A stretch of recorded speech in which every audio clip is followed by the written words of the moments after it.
Smells a bit funny, this. It's a crisp, they're not very nice. What are they? Right, okay, what we're doing then. So, start again. Ligand exchange reactions. Right, I'm just going to mark the edge of my page on my phone, so if I don't go over that level, I'll be all right. Right, ligand exchange reactions. So, sorry it's scruffy, but... So, ligands will exchange really quite simply. Did I do it the other way around? Did I do waters? Yeah. Okay, so cobalt with 6 waters attached and a 2+ will react. If you add enough ammonia to them, they will swap places. Cobalt, NH3, 6 times 2+, and 6 waters will be kicked out. It's very easy to swap ligands over, and effectively, if you give enough of one ligand, the metal will swap. You just add loads of ammonia, and if equally you can go back the other way, add loads of water and it'll go back the other way. What might you see in this reaction? What might happen? Linking into the last lesson, the colour change. You'd see a colour change because you've got a different ligand, so you get a different split. The reason ligand exchange reactions happen really quickly is because in nearly all of them, delta H is approximately 0. You need to write that down. Yeah, come on, we're back on track now. Delta H is approximately 0. And what this means is the energy required to break the bonds is about the same. That's what that symbol means. About the same, little wavy equals, as the energy released making bonds. You know, very simply, a cobalt-oxygen bond is about the same as a cobalt-nitrogen bond. They're about the same.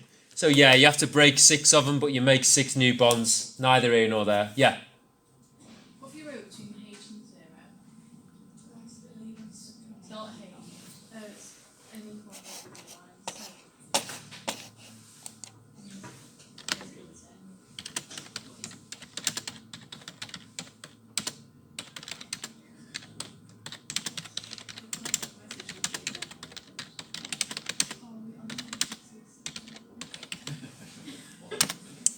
Right. Energy required to break bonds is about the same as the energy release making bonds. So, in other words, they change really easily. But you do need to realise this. Delta H is approximately 0 for such ligand exchange reactions. This becomes important soon. If you have got Caitlin on and you're doing a FaceTime, I suppose that would work all right. If you did want to, by the way. Or not. Or anybody. Should we just crack on? Let's just crack on. All right, then. So, what we're doing now, then. So, just to remind you. So, this would look like this. You don't need to draw this if you're happy with it. You would have 6 of these coordinate bonds, H2Os. These are all waters. You get all of these would break, and then 6 ammonias would come in, and delta H is approximately 0. You wouldn't feel it get particularly hot or particularly cold. Fine with that? Ligand exchange is easy. I'll show you it in the lab next time. It's really nice and pretty because you get lovely colour changes. Right then, what I want to talk to you about now is sometimes ligand exchange is not complete. Sometimes ligand exchange is incomplete, and I'll show you what that means. The sometimes bit, you just need to know this one example, but be aware they might show you a new example in the exam. This is the example you need.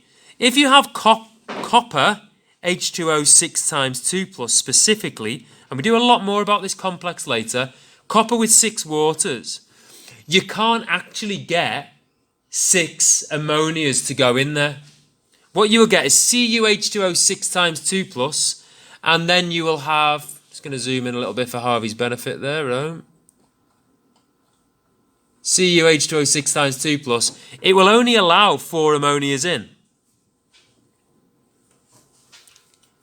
So you end up with Cu, there's still 2 waters in there, H2O 2 times, but there's NH3 4 times, and the whole lot is 2+, so only 4 H2Os are kicked out.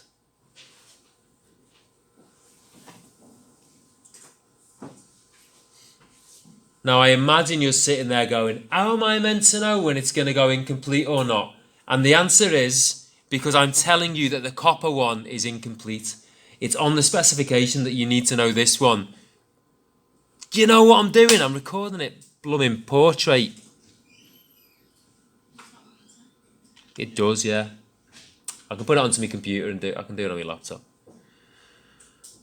It's fine. Anyway, whatever. So you do need to know that this copper one only does it partially. Every other one you can assume goes to completion. So what happens here, just quite interestingly, again linking into a previous topic, if you've got 6 waters around here, you end up with a product which has got 2 waters in and 4 ammonias. Can you see how that might lead to cis-trans isomerism? Does that link into a previous lesson, all right? Yeah. Okay. Just out of interest, I just thought I'd mention it. Sometimes ligand exchange, so by the way, delta H is approximately 0.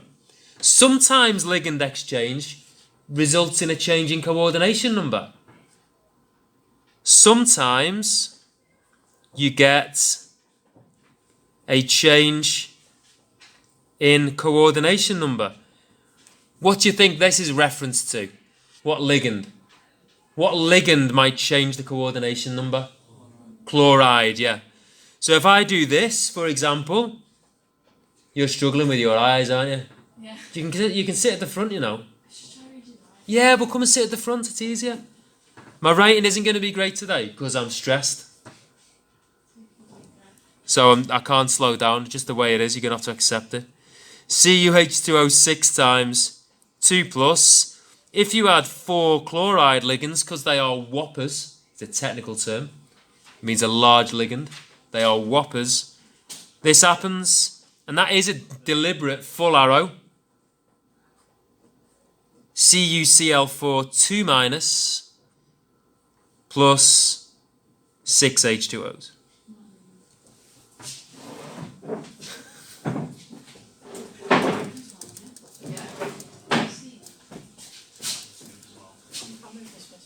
Don't knock Harvey off his pedestal. Right. Yes, Kieran. So, you know the breaking of the ligands off the central metal ion? Yeah. Is it like a step, like a one-by-one process, or do they all come off at once? And then... They will come off one at a time, but it's very difficult. These are all generalizations. You will get a mixture. So if you add ammonia to water, you'll get some that completely change, some that like partially. But if you add enough, it'll go to completion. How come it's only a one-way arrow? Well, this one's only a one-way arrow for a reason that I'm going to introduce now, which will be thermodynamics. This one, you can get it to reverse, but it's more difficult to reverse. So I'm just going to bring something in now, which we'll develop in a minute. If we accept that delta H is approximately 0, it's not actually in this case that close to 0. I remember doing this one, and I think it gets warm, but we'll say approximately 0. There's something else going on here, which is entropy. All right. If you notice, there are 5 species on this side. In other words, 1 the complex and 4 ligands. So 5 in total. And on the other side, there are 7 species. In terms of entropy, that is, we have created disorder. We have created more things. From 5 things, there have become 7. So what we've got here is delta H is 0, but delta S is positive.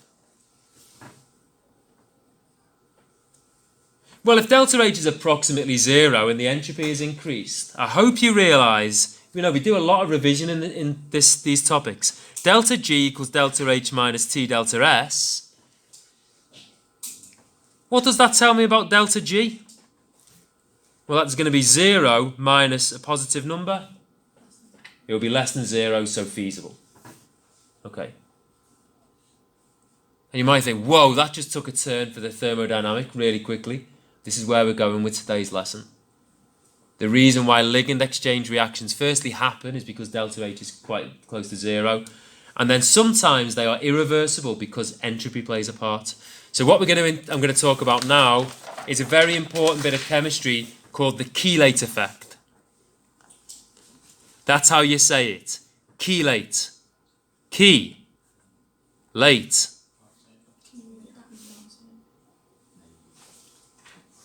But it says chelate. It's chelate. Chelate. I like that song. Chocolate. That song, innit? That's an annoying song. Yeah. Do you know? You don't know that song? Unbelievable. Yeah.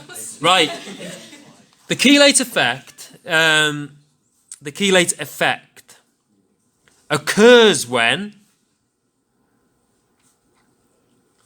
a bidentate or multidentate, just gone off my screen here, ligand or ligands, displace or replace, ligand displacement, substitute, mono or unidentate ligands. I've written mono or unidentate because in your booklets it says unidentate and on the specification it says monodentate. They're the same thing, uni, mono, one. Alright, and this is to do with entropy and enthalpy. So the chelate effect, we are talking about delta G. Right, I'm going to tell you what chelate means and what it looks like. So firstly, chelate comes from the Latin for crab's claw, all right? Because ligands can attach to central metal ions rather like a claw, like that, grabbing things, all right? Central metal ion grabbing around the outside, like my hand grabbing the remote. Bless you. It's all right. All right, let's have a look what happens then. So I'm going to take a typical complex. Notice how I'm not worried too much about what complex I choose. I just get a metal, typically copper, cobalt, iron, nothing too weird. Stick some waters around it. Now, there may well be a chemist watching this video on YouTube, I doubt it. Like going, that reaction doesn't actually happen, like that, with that voice. That reaction doesn't actually happen. But I'm illustrating a point. Okay, so I think this reaction should happen. Iron with 6 waters attached. Let's just draw that down. 1, 2, 3, 4, 5, 6. I just quickly jot that down because I'm not afraid of drawing a complex. I could make this drawing better, couldn't I, by putting arrows or whatever and making these wedges, but whatever. There you go, that's what we're dealing with. And now I'm going to react it with some C2O4 2-. Do you recognise it? What's it called?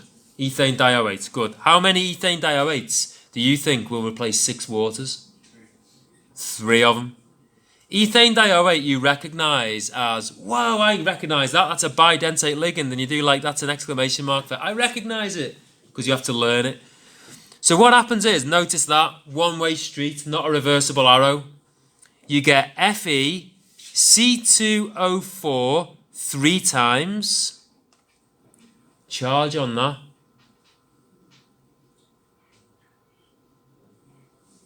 Charge on that. You got 3 of these. They're all 2-. -2, -4, -6. And the iron is 3+.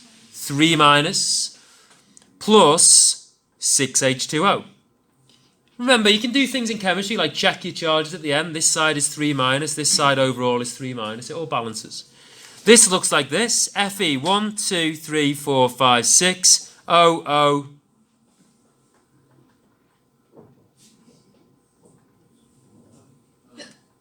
Oh, yeah, don't sing. Only I'm allowed to sing. 3- plus 6 H2Os. You alright with that? Yeah. Looks fine, yeah, okay, so let's have a look at this. Now this is, what I'm focusing on is why is this a one-way arrow? And the point is because, well, when you've replaced it with bidentate ligands, there's no going back.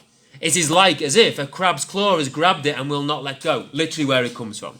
This idea that it's grabbed and it won't let go. If anyone's been pinched by a crab, it hurts. And they don't get let go until you smash them on the rocks. And it does hurt. Seriously, being bitten by a crab or pinched by a crab, sorry, hurts. So let's have a look at this. Delta H is approximately 0. Well, let's see why that is. That's not rocket science. I'm breaking 6 iron oxygen bonds. And what am I making? That's right, everybody in unison. 6 iron oxygen bonds. Of course delta H is 0. They're exactly the same bonds, aren't they? They might be subtly different, but you can see there's not going to be a lot of enthalpy going on here. You won't feel it get warm or cold. But entropy, this is where it's at. Delta S. On this side, you have got 4 species. And on this side, you've got 7 species. Species, remember, is a catch-all word. You're allowed to use it when you've got a mixture of ions on this side, ions and molecules on this side, say species. You've got 4 to 7. You have created disorder. So delta S is positive. Therefore, delta G, which equals delta H minus T delta S, which equals 0 minus a positive number, delta G is negative. Therefore, feasible. In an exam, this will be worded as, why is this reaction irreversible? Why does this reaction happen? Why is this reaction feasible? All of those could be possible wordings for it.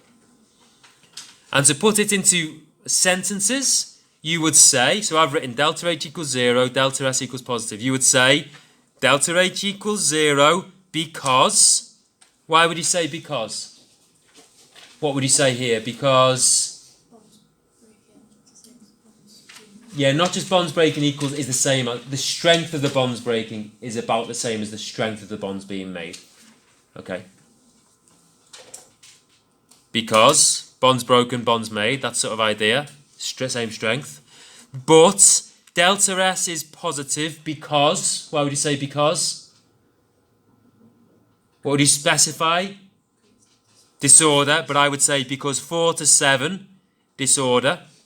Quote it. Say exactly what it is in this case. 4 species make 7, which creates disorder. And then you write a sentence, therefore delta G. This bit is fine, you can write that. Therefore, delta G is a negative and feasible. It doesn't have to all be nice sentences, but I would explain delta H, strength of bonds broken is strength of bonds made. Delta S, 4 to 7, creates disorder. I know that delta G equals delta T, H minus T delta S, therefore delta G is negative. It's a lovely little description, and what you've described is why the claw effect. Why does this reaction grab it and not let go? Next example, let's do another one. And in fact, I'm going to give you this so I can pause my video here and save a bit of battery. Right, so I'm just going to set these questions for everybody now. So I'm just going to pick cobalt, NH3 6 times 2 plus, and some of you might have preempted this, thought this was going to happen, CH2, CH2, NH2. You'll need a little number in front of there. I would like you to write down the products, please. Next, I will put down another iron one. You know, I don't want you to think it's just cobalt and iron. Maybe niobium. There will definitely be a niobium chemist going. That doesn't. It's just a transition metal. It'll have ligands. Niobium, H2O, 6 times 2 plus EDTA 4 minus. Have a little think on that one. And then a final one for you to think about is nickel, NH3 twice, H2O twice, 2 plus blank C2O4 2 minus. So these are all examples of multidentate or bidentate ligands replacing other ones. Next one, Fe H2O 6 times 2 plus porphyrin. We're going to just label it as porphyrin and see what you think of that. What are we doing? I'll tell you in a minute. You're just going to finish off these equations. And then there's one more. Fe C2O4 3 times 3 minus plus EDTA 4 minus. In each of these cases, you've got a multidentate ligand replacing a bidentate or a unidentate. In the bottom one, we've got a square planar one in the middle, so that still applies. And the bottom one, I've got some bidentate ligands and a multidentate. I want you to do all of these and then just look at the delta H is 0 for all of them, approximately 0. Just work out how many species form how many species for each one. They're like with them 4 to 7. Alright, so I'm going to just zoom out so we can see all of them.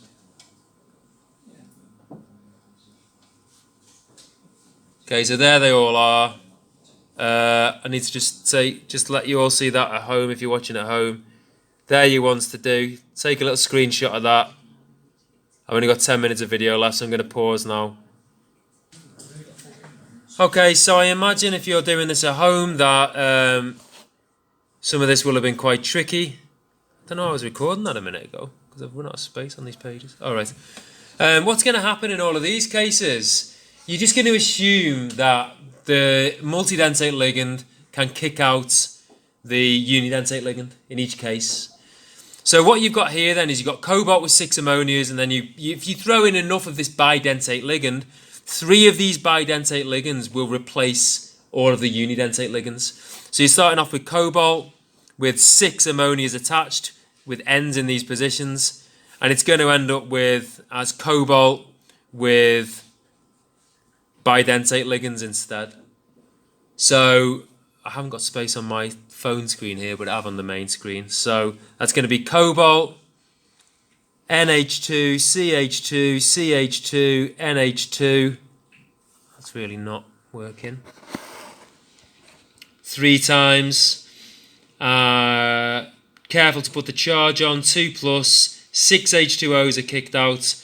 So what I'm bothered about is you write 4 species go to 7 species. So if they asked you to explain it in an exam, you would go delta H is approximately 0 because the strength of the bonds broken is about the same as the strength of the bonds formed.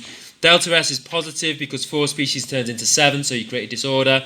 Delta G is negative because delta G equals delta H minus T delta S.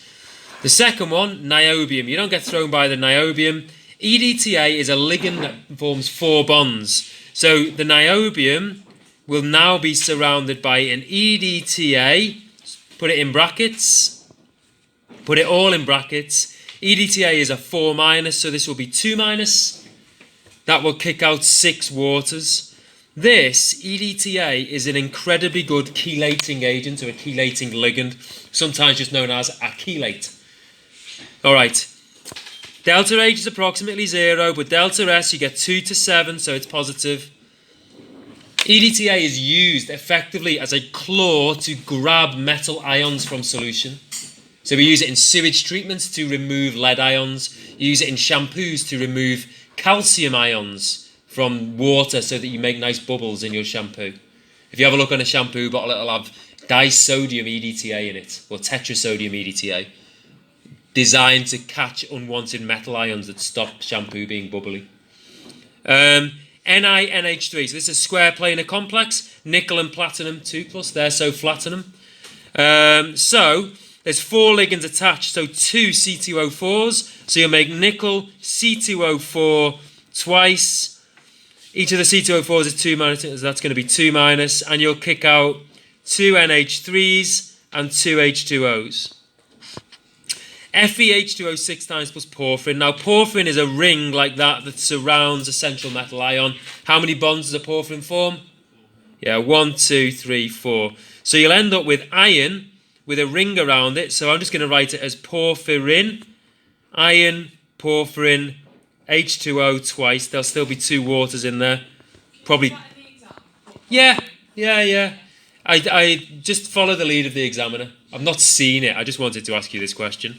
But the point is it would kick out 4 waters like a little life ring around the middle of the ammonia. Around the middle of the iron, sorry. Last one. This is to so 2 species become 5 species. So chelate effect. Final one. This is just to show you that bidentates will be kicked out by a multidentate. By entropy.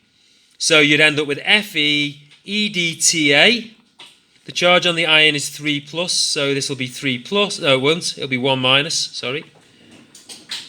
And that'll kick out 3C2O4 2 minuses. Delta H is approximately 0. Delta S is positive because 2 species become 4. When 2 become 4. Spice Girls? Yeah. I swear it's 1. Oh, is it 1? Sorry. I have no idea. You never heard 2 become 1 by the Spice Girls? Unbelievable. Really? You never heard it when 2 become 1 by the Spice Girls? You got it. I haven't got to play it. I could play it. No.